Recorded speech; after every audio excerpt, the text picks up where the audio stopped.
Hello students, today's topic is the cost of capital. तो अभी तक हमने पढ़ा लीवरेज के बारे में, कैपिटलाइजेशन के बारे में।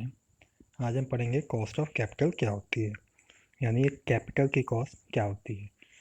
तो सबसे पहले कैपिटल क्या होता है, ये आपका होता है जैसे जो डिफरेंट डेप्थ और इक्विटी का कॉम्बिनेशन टोटल, ये आपका कैपिटल होता है। सो कॉस्ट ऑफ कैपिटल क्या है? This is the minimum rate of return that a business must earn before generating value. यानी एक वो minimum return, minimum rate of return जो एक बिजनेस अर्न करता है, ठीक है, कोई प्रॉफिट कमाने के पहले, कि एक मान के चलता है कि इतना तो रिटर्न हमें चाहिए ही चाहिए, वो होता है कॉस्ट ऑफ कैपिटल। अब ये आपकी दोनों तरीके की हो सकती है, पहली कॉस्ट ऑफ डेप्थ और दूसरी कॉस्ट ऑफ इक्विटी। जो भी यूज़ कर रहा है डेप्थ और इक्विटी, क्या यूज़ कर रही है बिज़नेस अपने फाइनेंस करने के लिए, ये उन दोनों की कॉस्ट पे डिपेंड करता है। ये आपका होता है कॉस्ट ऑफ कैपिटल।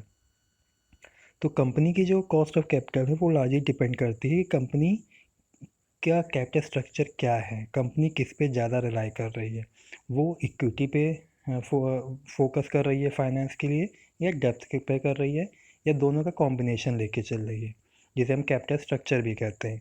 तो ऑप्टिमम कैपिटल स्ट्रक्चर होता है कि हम एक ऑप्टिमम डिसीज़न लें कि हमें कितना इक्विटी और कितना डेप्थ लेके चलना है।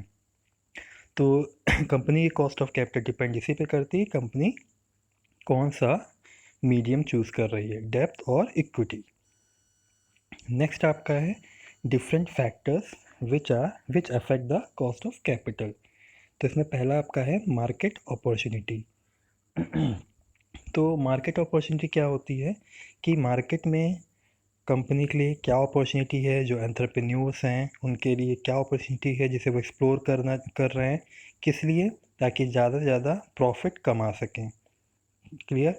तो मार्केट में क्या होता है कि एंटरप्रेन्योर्स जो भी अपॉर्चुनिटी क्रिएट हो रही है, प्रॉफिटेबल अपॉर्चुनिटी जैसे हम कह सकते हैं, तो अगर प्रॉफिट कमाएगा तो अल्टीमेटली हमारा कॉस्ट ऑफ कैपिटल उससे अफेक्ट होगा। सेकंड आपका है रिस्क। अब रिस्क के बारे में कहते हैं हाई रिस्क हाई रिटर्न।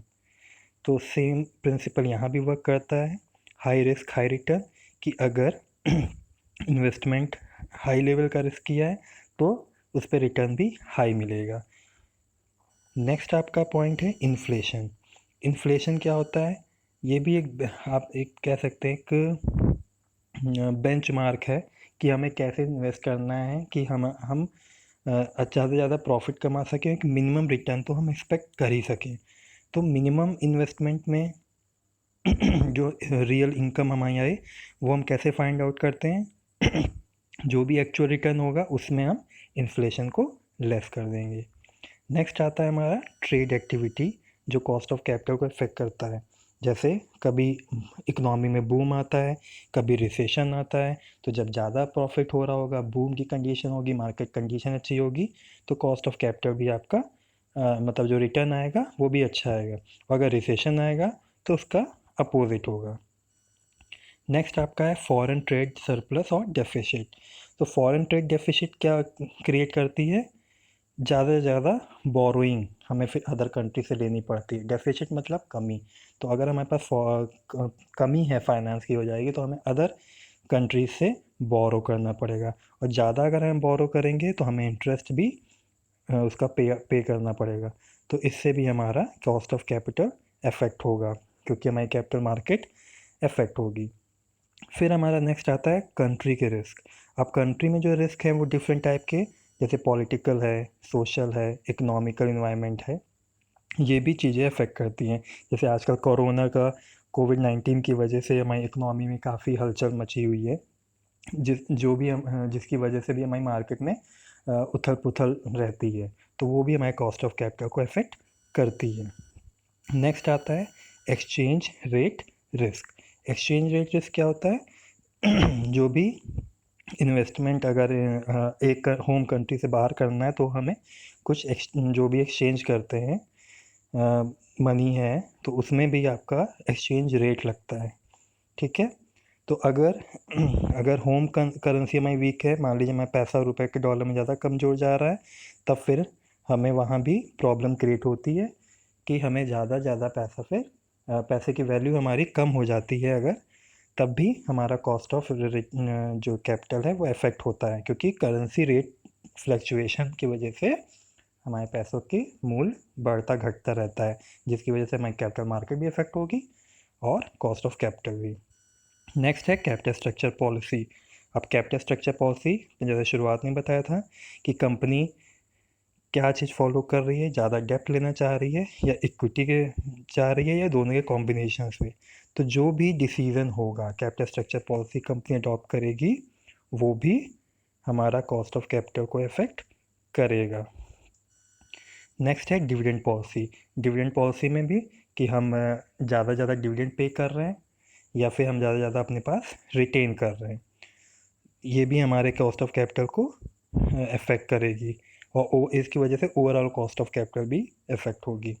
ठीक है, तो डिविडेंड पॉलिसी लीनियंट अडॉप्ट कर रहे हैं या स्ट्रिक्टर अडॉप्ट कर रहे हैं, ये भी कॉस्ट ऑफ कैपिटल को अफेक्ट करेगी। नेक्स्ट है इन्वेस्टमेंट पॉलिसी। अब इन्वेस्टमेंट पॉलिसी आपकी है, ये भी कंपनी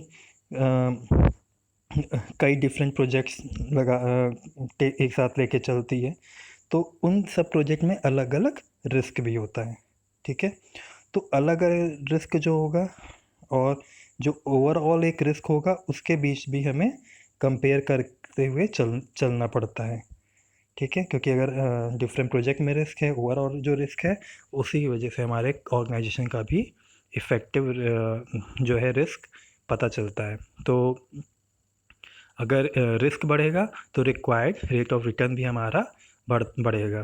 तो इस तरह से इन्वेस्टमेंट पॉलिसी भी हमारी इफ़ेक्ट करती है कॉस्ट ऑफ कैपिटल को। तो ये हमारा था cost of capital topic. Cost of capital क्या होता है?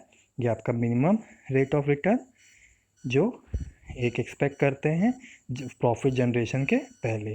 तो cost of capital the minimum rate of return that a business must earn before generating profit. और कॉस्ट इसमें आपका कॉस्ट ऑफ डेप्थ और कॉस्ट ऑफ इक्विटी दोनों चीज़ें कंसिस्ट करती हैं। अब जो डिफरेंट फैक्टर हैं जो अफेक्ट करते हैं वो market opportunity, risk, inflation, trade activity, foreign trade, country risk like political, social, economic factor, exchange rate risk, capital structure policy means हम डेप्थ पे जा रहे हैं, इक्विटी पे जा रहे हैं, डिविडेंड पॉलिसी हम लीनियंट अडॉप्ट कर रहे हैं या स्ट्रिक्ट अडॉप्ट कर रहे हैं, और इन्वेस्टमेंट पॉलिसी पे। तो ये डिफरेंट चीज़ें थी जो हमारे कॉस्ट ऑफ कैपिटल को अफेक्ट करती हैं। तो this was the cost of capital and the factor affecting the cost of capital.